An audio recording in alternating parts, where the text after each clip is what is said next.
Hello! On se retrouve aujourd'hui dans cette nouvelle vidéo pour parler encore et toujours, tu l'as vu dans le titre, de l'article 4, définition. Et on va voir la définition numéro 3, ce qu'on appelle la limitation de traitement. La limitation de traitement, c'est, ok, au fin du présent règlement, on entend par limitation de traitement le marquage de données à caractère personnel conservées en vue de limiter leur traitement futur. Le but de cet article, c'est de te dire que limiter un traitement, ça veut dire limiter une utilisation de ta donnée personnelle pour l'avenir. Ça veut dire que tout ce qui a été déjà fait, bon bah de toute façon personne ne remonte dans le temps à ce jour.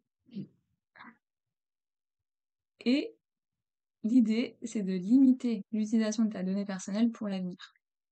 Ça, c'est intéressant, cette limitation de traitement, parce que c'est, comme tu peux le voir ici, c'est un droit qu'on peut solliciter à l'article 18. On verra bon, bah, très très longtemps, vu qu'il y a au moins 26 définitions dans l'article 4.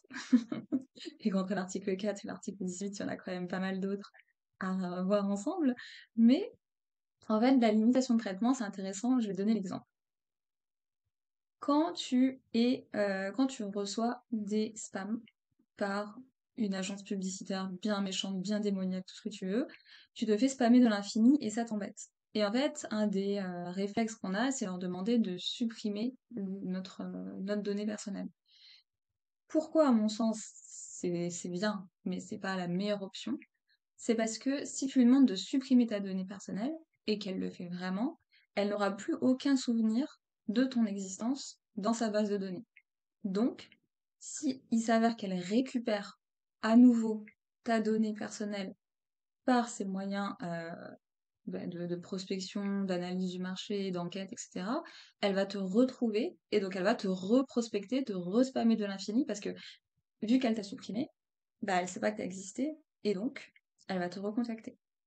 Si tu lui demandes plutôt de limiter son traitement envers toi et de ne pas te recontacter à l'avenir, elle a dans sa base de données que Madame RGPD a dit non, je veux plus jamais que tu me recontactes, et donc elle garde ma donnée personnelle, mais elle garde aussi l'information que je veux plus jamais qu'elle me recontacte et qu'elle me spamme de l'infini.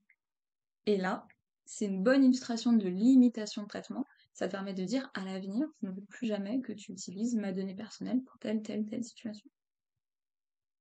Voilà, c'est tout. À plus.